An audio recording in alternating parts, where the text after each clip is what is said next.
are really incredible at times. Ano? You have selective memory, Mr. Bryce. I'm telling you, hindi pwedeng selective dito. Pagka nangako ka, magsasabi ka ng totoo, totohanin mo lahat. Hindi pwedeng kung ano lang yung conveniently maalala mo, yun lang ang sasabihin mo rito.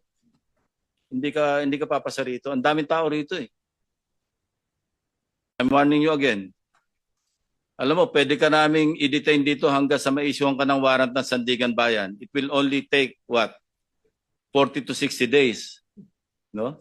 And we can detain you here until such time that a warrant of arrest, non-bailable at that, because malversation, over and above 8.8 million pesos na threshold, hindi ka makakapiyansa. So you better think many times, Mr. Bryce and JP De Guzman. Cook na kayo eh. Huwag na kayong lumusot. Magsabi na kayo, alam nyo, may tinatawag tayong redemption.